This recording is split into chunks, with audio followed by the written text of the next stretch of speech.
Hey guys, what's going on? We got another PvP video here. We're playing Turbo Cleave again. I am on the Enhancement Shaman. Marcel's is on his Arms Warrior, and Shuk is on his Holy Paladin. Now in this session, we went from 2050 to 2100. Finally, we went up a bracket. Let's go. But yeah, let's get on with the match. So the first one is going to be Cupid, which is Survival Hunter and Rep Paladin. It's usually played with a Marksman Hunter instead of Survival, but this comp does do a lot of damage and works very well, especially because it has so much CC to put out. So the CC you gotta watch for on your healer is going to be the Hodge or Intimidate into a Frost Trap on your healer, or potentially the Survival Hunter doing a Harpoon Toss and dropping a Frost Trap. So you can try and ground those. Typically, I don't take grounding against this because I can never catch the frost traps. If you are quick enough and you're watching for it, then definitely do go for it.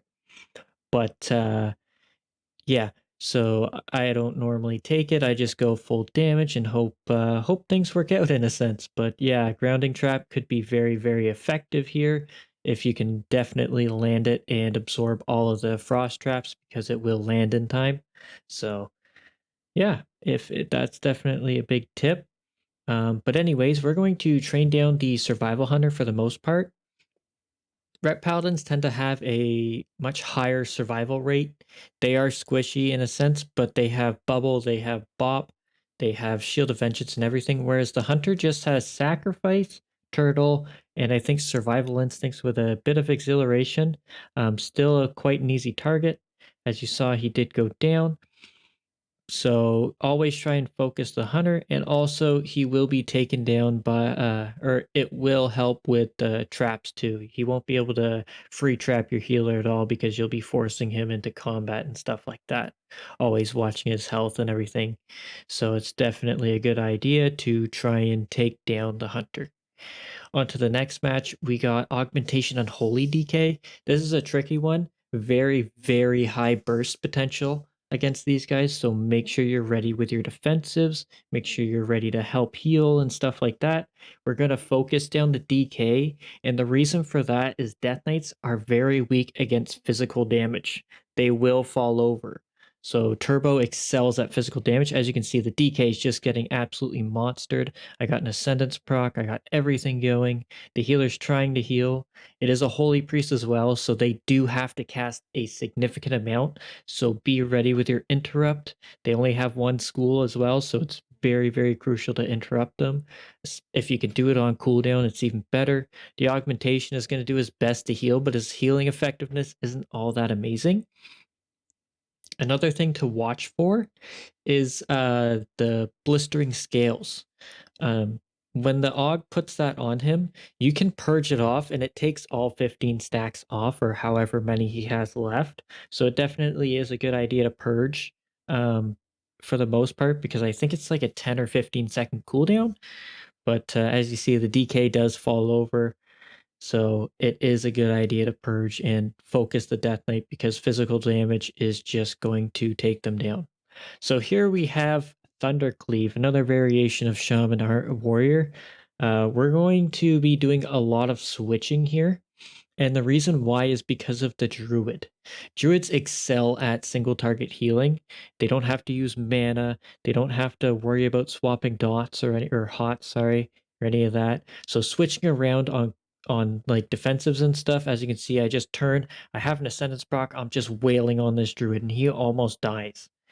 And now he's kind of scared. He knows, oh shit, I am a target for them. So he pops Tranquility and Ironbark on himself. We're still kind of on him, and then we're gonna swap onto the Shaman here as soon as yeah.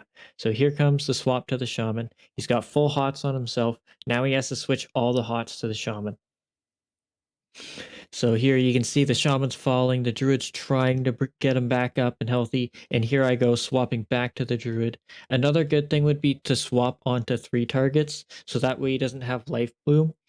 Life Bloom Most druids, I think they take the talent to have it up on 2 targets at all times. So if you switch to the not so viable target, you could also force even more mana in a sense. But as you can see, the shaman's just taking so much damage because his hots are falling off. We're just railing into him. There's Burrow. Now we're switching right back to the druid. We don't want him to cast. We want him in bear form, right? So right here, I get a really good ascendance proc. They're terrified. The warrior gets a nice fear to interrupt and then a shockwave into a static cling as a very good combo for them. But as you see here, the warrior's following me behind the pillar. I don't really care. I'm just going to wail on him. Druid has to jump in and heal him. So that forces him into a bad position. Marcellus gets a nice Stormbolt on him out of form. We get even more damage onto him. He's stuck in bear form. He pops Iron Bark. And we should be switching here in a second back to the Shaman. Because there's really no point in wailing into an Iron Bark, right? It's damage reduction and boosting his heals significantly. The Shaman has no hots on him. The Druid goes for a clone on Shook, but it isn't really effective because they didn't have much damage, and on top of that, Shook had just bought me. So here we're back on the Shaman. He's getting his hots up, and then we're gonna swap back to the Druid soon. So Druid's very key to switch targets. As you can see, his mana is so depleted right now. Shook's mana is also really low, but the Druid just can't keep up. As you see, we get Hodge into a nice fear on his trinket. He's got Barkskin, he's on bear form, he's trying to run, and now the Shaman's out of hots. Now he switched back, forcing the Druid to freak out. He's actually running what is it, Spirit Walker's Grace with the unkickable thing. So he gets a lot of self-healing there. Druid went for the clone, but we had so much damage on the Ellie Shaman he was scared. But as you can see, they're trying to push on the Shook a little bit to prevent him from drinking, but the Shaman just goes down. The Druid couldn't heal through the dampening. So the difference between Paladin and Druid is a lot of throughput healing with some defensives, whereas Holy Paladins have a huge amount of external defensives. So they're pretty good into dampening for the most part, except for their mana. But so this is the last match of the video. This is the match where we got 2100. It's also a very annoying match, and as you'll see, it went actually down to a 2v2 in the end. But we're going to be mostly focused on the Destro lock. The Outlaw Rogue is not much of a target, and the reason for that is they get their defensives back so fast with, I believe it's called Float Like a Butterfly. Every time they use a combo spender, they reduce the cooldown of evasion and cloak. And cloak is also a physical evasion for whatever reason now. So I'm not sure what's going on with that. But as you see, we get cloak and evasion pretty early on. And it's also a druid healer, so we do kind of want to switch. I can't really get out there because for whatever reason, this outlaw rogue has so much slow on me. I can't even move. But as you see, I get an ascendance proc and I try and do what I can. But I'm just wailing on the outlaw rogue as I'm trying to move towards him. That's Iron Bark on the rogue, so that's really, really good for us. I get a kick on the druid. He pops Innervate pretty early on.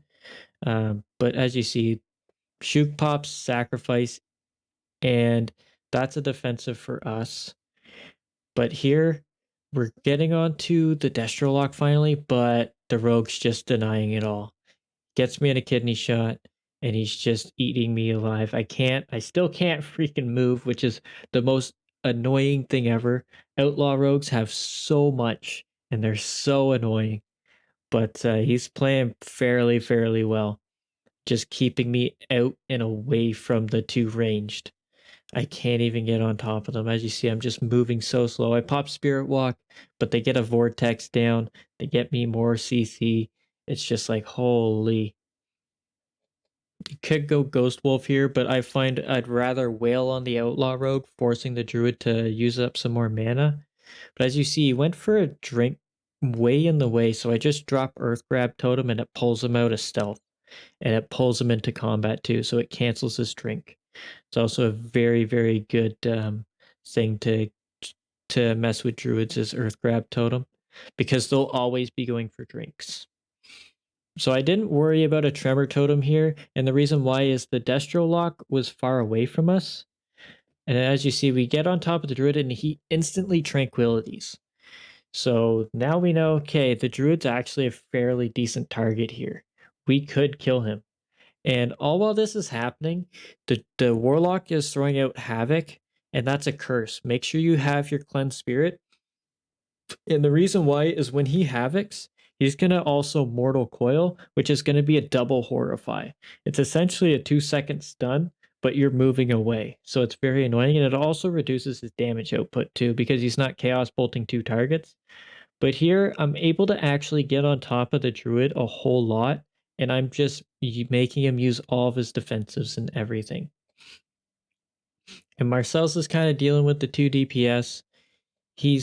And here comes the Outlaw Rogue back on top of me, trying to annoy me. I hit him a little bit to get stuff, but he just pops cloaks and ignores it.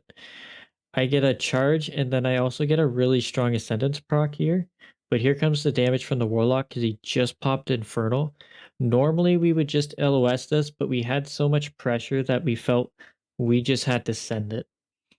And we got Ironbark, we got Undying Resolve, so now they have no defensives. Every single one of them is a target. Marcellus is on the Druid, and he's actually about to kill him, and he's going to gate over to me. He makes that mistake of gating. He should have stayed over there. Wait, didn't gate? Yeah, he must. Yeah, here. Yeah. So there he gates. I still am able to get on top of him. The Outlaw Rogue is desperately trying to CC us. We're screaming, just kill this guy. So we finally get a whole lot. We get the Rogue off of us a little bit. Shoot bubbles, and then down goes the Druid. And then I'm trying to stay alive. Shook has no mana. Didn't work. Shook runs to go to try and drink. He sacks Marcellus so that way he can't die. Marcellus is doing his best to just try and keep them off of Shook so he can go drink. But the Outlaw Rogue, it's very, very difficult to control them because of how much they have.